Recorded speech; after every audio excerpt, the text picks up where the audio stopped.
Good morning, જય શ્રી કૃષ્ણ, જય માતાજી, હર હર મહાદેવ। મોર્નિંગ થઈ ગયું છે અને અમે થઈ ગયા છીએ ફ્રી અને નીકળી પડ્યા છીએ મારા મમ્મીના ઘરે જવાનું છે આજે। તો જો અમે નીકળ્યા છીએ તો રસ્તામાં આવે છે ખેતર ને એવું બધું અને મોહિત ચલાવે છે ગાડી। તો મને તો લાગે બીક એટલે મેં તો ફટાફટ બાંધી લીધો છે સીટ બેલ્ટ અને જો અમે જઈએ છીએ મારા પપ્પાની ઘરે, કેમ કે મોહિત છે ને ગાડી બહુ ફાસ્ટ ચલાવે ને અહીંયા સિંગલ પટ્ટી રોડ હોય તો મને લાગે બીક। તો છે ને અમે ગાડી લઈને જઈએ છીએ મારા પપ્પાના ઘેર અને જોવા છે ભાભી, અને ભાભી એને દીકો કરી લીધો છે કારણ કે હિયાનને મારી પાસે આવું ગમતું નથી કારણ કે એને એના ભાભુ બહુ જ ગમે છે।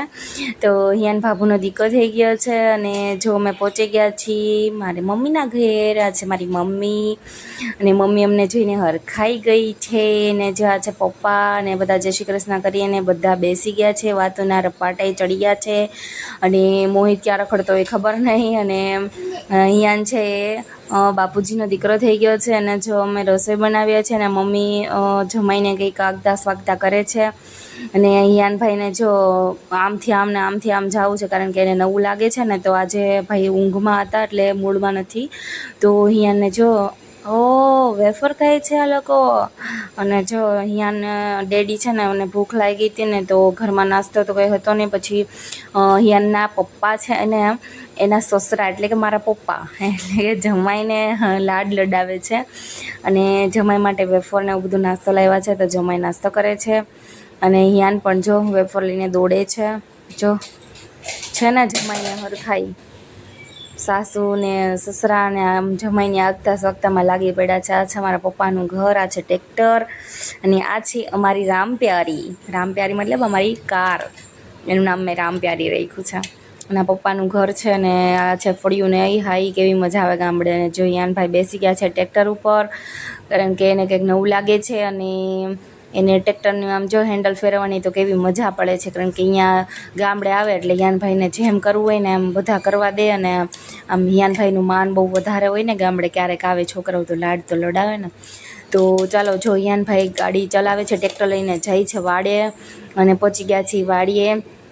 તો આ છે મારા પપ્પાનું ખેતર અને આ છે પપ્પાનું મકાન ને એવું બધું છે।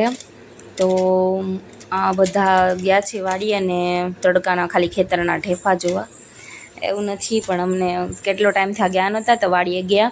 અને આ છે મારા પપ્પાનું ઘર ને તો પપ્પા ટ્રેક્ટર ઉપર ચડાવે છે ને એકવાર બેસાડ્યો ને તો હિયાને પાછી જીદ કરી કે મને ફરી વાર ટ્રેક્ટર ઉપર બેસાડો।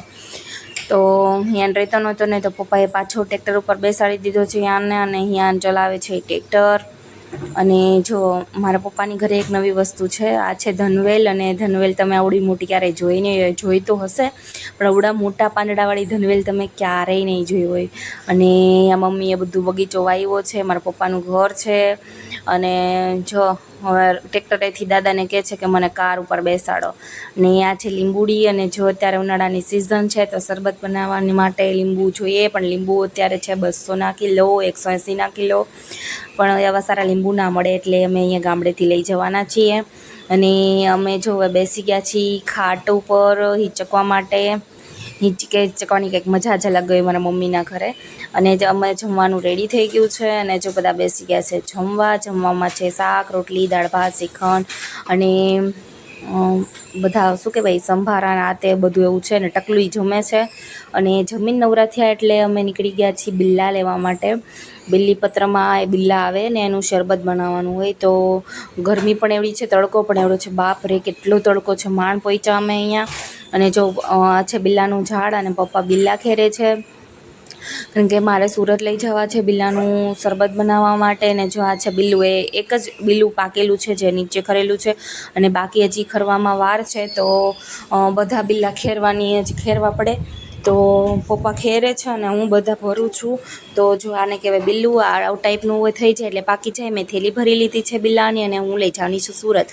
હાશ માંડ કરીને આવ્યા મેં ઘરે અને ફૂલ તડકો હતો ને રસ્તામાં મેં ઘરે આવતા હતા ને ત્યાં જો એક કાળું કૂતરું બેઠું હતું અને ફાઇનલી અમે આવી ગયા છીએ ઘરે અને હવે અમે બધા બેસી ગયા છીએ કારણ કે તડકો છે અને ઘરે નીકળવાનું છે।